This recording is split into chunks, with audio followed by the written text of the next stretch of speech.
যে যদি কোনো মানুষ মা বাবের সাথে বেয়াদবি করে তাহলে সেটা শুধু বেয়াদবিই থাকে। পীরের সাথে বেয়াদবি করলো, বেয়াদবি, এর থেকে বেশি কিছু হয় না। কিন্তু নবীর শানে, মুহাম্মদ সাল্লাল্লাহু আলাইহি ওয়াসাল্লামের শানে যদি কেউ বেয়াদবি করে সেটা বেয়াদবি থাকে না, কুফরি হয়ে যায়। নবী করিম সাল্লাল্লাহু আলাইহি ওয়াসাল্লাম সূরা হুজুরাতে আল্লাহ তাআলা বলছেন, এক মজলিসে তিনি বসেছিলেন, তিনি কথা বলছেন, কিন্তু তার কণ্ঠস্বরকে উপচে, তার কণ্ঠস্বরকে নিচু করে সাহাবায়ে কেরাম এত জোরে কথা বলছেন যে নবীর কথা শোনা যায় না। আল্লাহ এটাকেও বরদাস্ত করেন নাই। সঙ্গে সঙ্গে ওহী নাজিল হলো।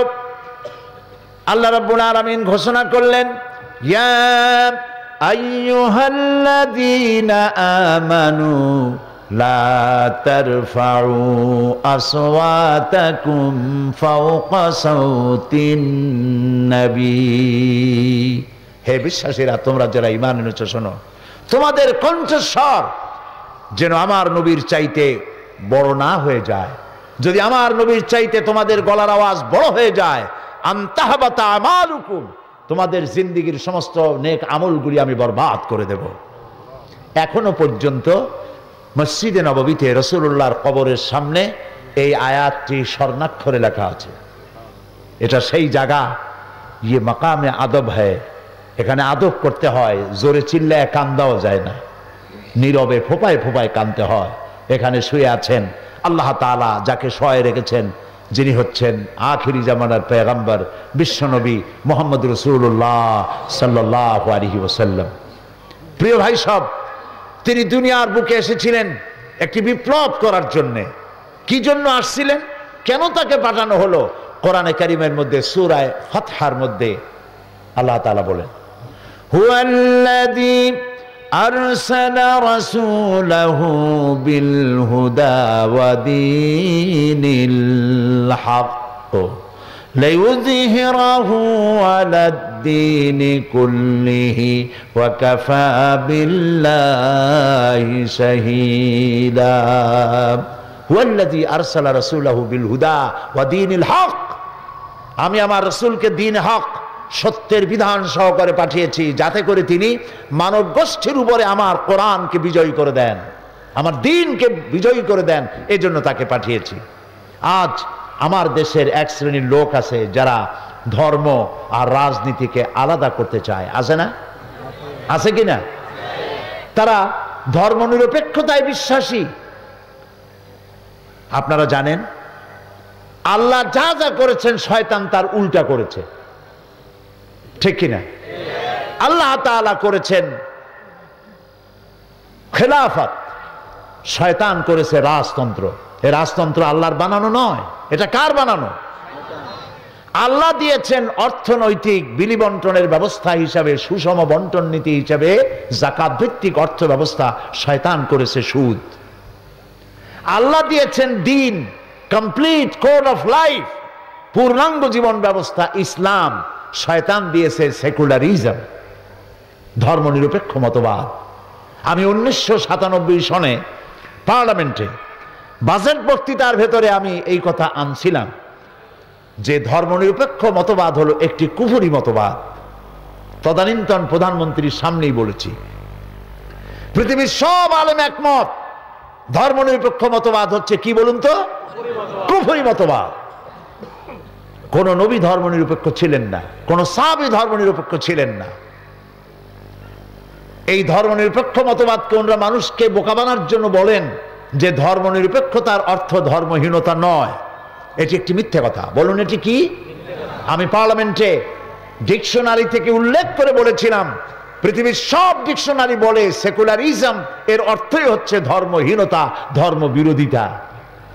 ধর্মনিরপেক্ষবাদী লোকেরা পৃথিবীতে যখন যে দেশে ক্ষমতায় এসেছে সেখানেই তারা ইসলামকে নির্যাতিত করেছে, আলেমদেরকে নির্যাতিত করেছে।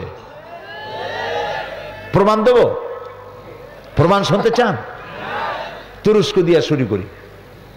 তুরস্কে খেলাফত চালু ছিল, কিন্তু ইউরোপ চাইল না তার দেশের মধ্যে, ইউরোপীয় মহাদেশের ভিতরে ইসলামের একটা দেশ থাকুক, তারা তা সহ্য করলো না। কামাল পাশা তারাই তৈরি করলো।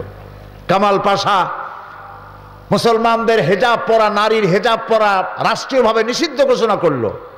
আরবি ভাষা শিক্ষা করা নিষেধ, মুসলমান পুরুষদের দাড়ি রাখা নিষেধ, সেনাবাহিনীর লোকেরা জামাতে নামাজ পড়া নিষেধ। এখনো সেসব আইন বলবৎ আছে। এই দেখুন ফ্রান্স, জ্যাক শিরাক কি কাজটা করলো। জ্যাক শিরাক নারীদের, মুসলিম নারীদের স্কার্ফ পরা, হিজাব পরা নিষিদ্ধ ঘোষণা করলো। ওটাও একটা সেকুলার রাষ্ট্র। সেকুলারিস্টরা যখনই ক্ষমতা আসে তখনই ইসলামের উপরে অত্যাচার করে। আমাদের দেশের তদানীন্তন সরকার 1972 সনে যারা ক্ষমতায় এলেন তারা ধর্মনিরপেক্ষ মতবাদী ধ্বজাধারী ছিলেন। কি কামটা করলেন?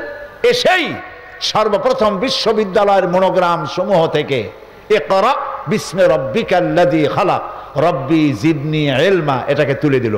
এ কথা কি মিথ্যা না ঠিক? এটা সত্য কিনা? যারা 1971 সনের আগে বিএ এমএ যারা পাশ করেছেন, সার্টিফিকেটটা বাড়িতে গিয়ে রাত্রে আমার কথা প্রমাণ করার জন্য সার্টিফিকেট দেখুন। আপনার সার্টিফিকেটে রাজশাহী বিশ্ববিদ্যালয়ের মনোগ্রামে লেখা আছে রব্বি জিদনি ইলমা, লেখা আছে ইকরা বিস্মি রাব্বিকাল্লাযী খালাক। আল্লাহর কোরআন তারা সহ্য করতে পারে নাই, উঠাই ফেলেছিল, ঠিক না? এবং ইসলাম আর মুসলমান নাম যেখানে যেখানে ছিল সব জায়গা থেকে তারা বিদায় করেছিল। গত 5 বছরে তারা করলো কি? ধর্মনিরপেক্ষ হওয়ার কারণে 252টি মাদ্রাসা বিনা কারণে বন্ধ করে দিয়েছিল। এগুলো ইতিহাস কিনা বলুন? আলেমদের উপর অত্যাচার করেছিল। 2001 সালের 1 জানুয়ারি থেকে নিয়ে 30 জুন পর্যন্ত বাংলাদেশের 26,000 আলেমদেরকে পাবলিক সিকিউরিটি অ্যাক্টে গ্রেফতার করে তাদেরকে নির্যাতন করেছিল। এই হচ্ছে ধর্মনিরপেক্ষ মতবাদ। আমি পার্লামেন্টে বক্তৃতায় বলেছিলাম, ধর্মনিরপেক্ষ মতবাদের উপরে বিশ্বাস থাকাকালীন সময় যদি কারো মৃত্যু হয় আল্লাহর জান্নাতের কোনো গ্যারান্টি নাই, এটি গ্রহণ করা হারাম। কিন্তু তারা কোরআন হাদিস থেকে উদ্ধৃতি দেয়।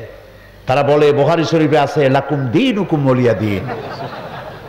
অনুসারীরা মনে করে মাশাআল্লাহ আমাদের নেতৃত্ব বুখারীও পড়ছে তাহলে। কিন্তু কত বড় ফাঁকি দিছে। লাকুম দীনুকুম তো বুখারীতে না, এটা কোথায়? কোরআনে। কোন সূরা? সূরা কাফিরুন। উনি জানেন না এটার প্রেক্ষাপট কি, নাজিল হওয়ার কারণ কি। এই সূরা যখন নাজিল হয় এর প্রেক্ষাপট ছিল কাফেররা বলছিল মুহাম্মদ সাল্লাল্লাহু আলাইহি ওয়াসাল্লাম আসুন, ধর্ম নিয়ে যে আমাদের মধ্যে কাশমাকাশ হচ্ছে, আসুন আমরা একটা সমঝোতায় আসি।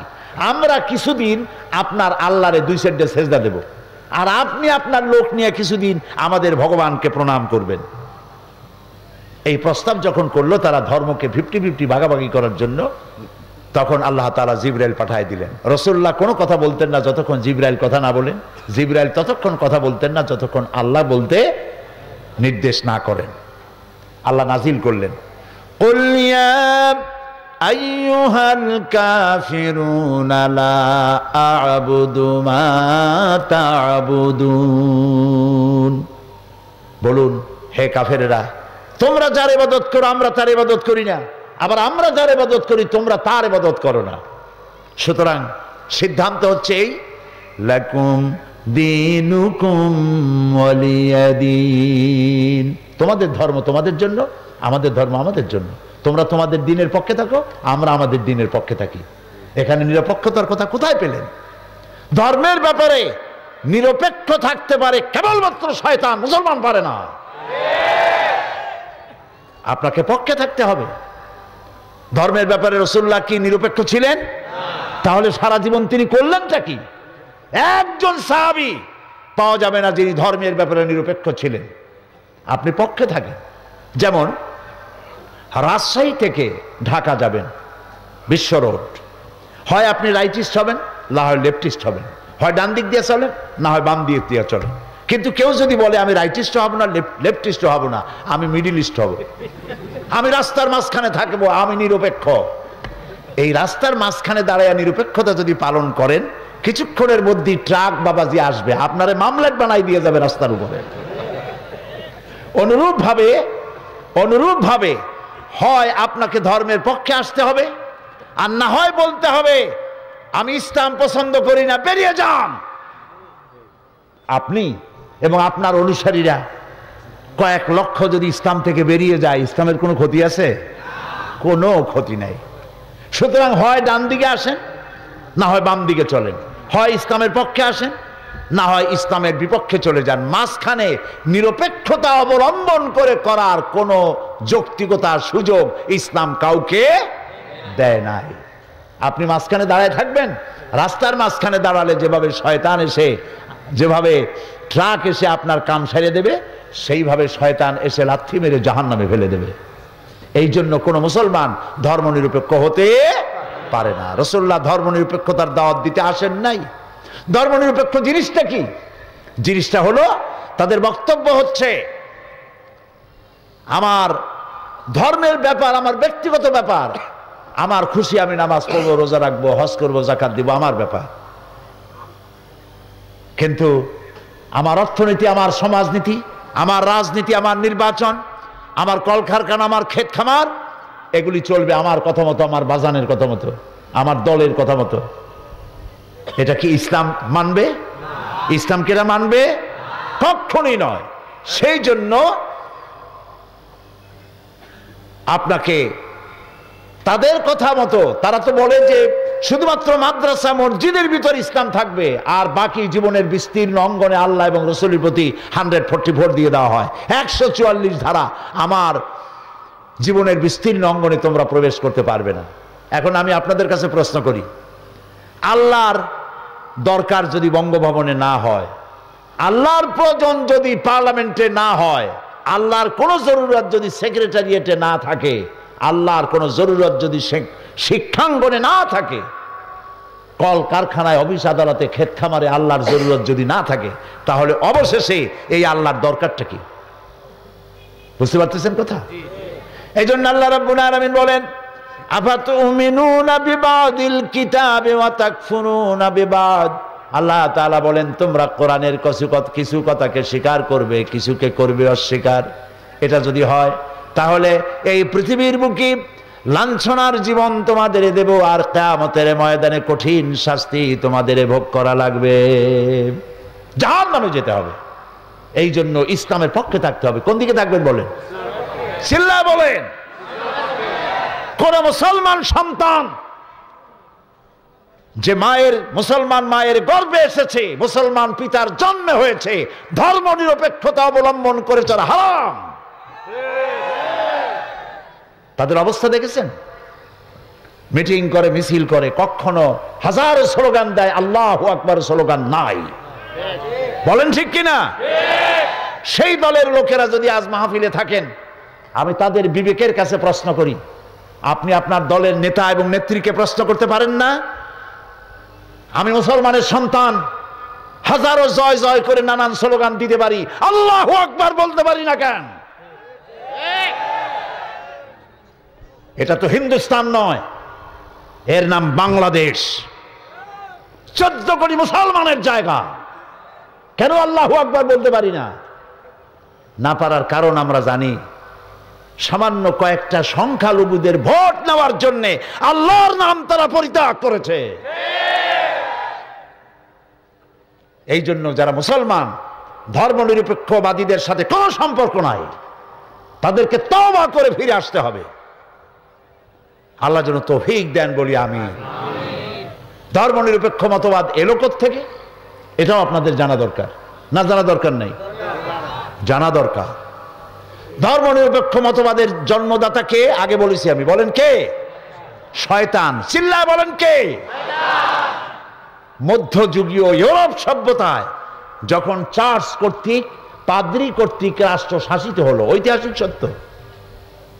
আমরা লেখাপড়া করে বক্তব্য রাখি, গতকালও বলেছি, চোখে দেখি, পড়াশোনা করি, তারপর জনগণের কাছে উপস্থাপন করি। ধর্মনিরপেক্ষ মতবাদ এলো থেকে।